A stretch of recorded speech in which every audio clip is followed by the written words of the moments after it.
Assalamualaikum warahmatullahi wabarakatuh. Perkenalkan, nama saya Solahuddin, NIM 612012300515. Di sini saya akan membahas mengenai mata kuliah Manajemen Lintas Budaya.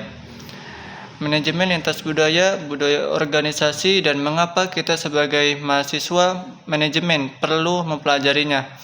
Baik, di sini ada pengertian manajemen. Manajemen adalah proses mengatur dan mengelola sumber daya secara efisien dan efektif untuk mencapai tujuan tertentu. Prinsip ini bisa diterapkan di mana saja, dari usaha kecil hingga organisasi besar. Terus, apa itu lintas budaya? Kata lintas berarti melewati batas.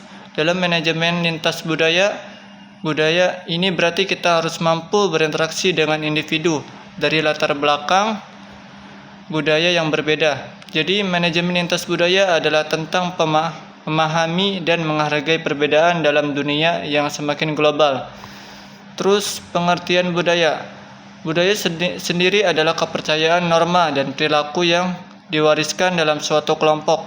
Ini membantu cara kita berpikir, bertindak, dan berinteraksi. Terus di sini juga ada metode manajemen. Dalam praktek manajemen ada metode yang sering digunakan seperti PDCA dan POAC. Metode ini membantu kita menjalankan proyek atau organisasi secara sistematis dan terarah. Terus di sini juga ada 3 tujuan manajemen. Tujuan manajemen juga mencakup soft skill seperti good looking, yaitu penampilan yang rapi. Terus ada good komunikasi, itu komunikasi yang baik. Terus yang ketiga ada good attitude, yaitu sikap yang baik. Terus budaya dan bisnis internasional. Dalam dunia bisnis, budaya juga memegang peranan penting. Bagi kita lihat beberapa budaya yang berpengaruh secara global. Yang pertama tuh ada Amerika Serikat dengan semangat kebebasan dan American Dream-nya. Terus ada Tiongkok dengan etos kerja tinggi dan disiplin. Terus ada Melayu yang menjunjung tinggi adat dan nilai-nilai Islam. Terus mengapa lintas budaya penting? Nah, di sini tuh mengapa penting memahami budaya dalam bisnis, yaitu untuk menghindari salah paham. Terus membangun relasi bisnis yang kuat. Terus meningkatkan daya saing dan ekspansi global. Di sini juga ada tantangan dan strategi. Tentu ada tantangannya. Perbedaan bahasa, nilai, dan norma bisa jadi hambatan, tapi bisa diatasi dengan pelatihan lintas budaya, menghindari stereotip, terus komunikasi yang terbuka. Di sini juga ada contoh perusahaan internasional.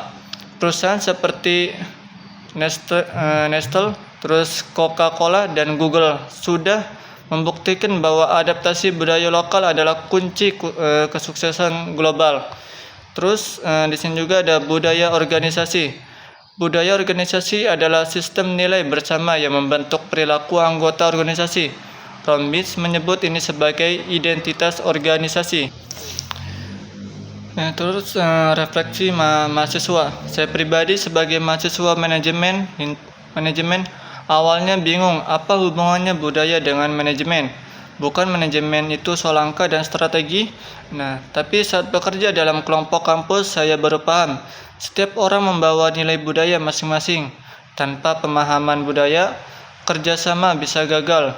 Saya belajar bahwa budaya bukan hanya teori tapi praktik nyata dalam berorganisasi. Nah, di sini juga ada pentingnya mempelajari budaya. Mempelajari budaya organisasi membuat kita lebih adaptif dan bijak, siap menghadapi dunia kerja yang beragam, mampu menciptakan lingkungan kerja yang sehat dan sportif.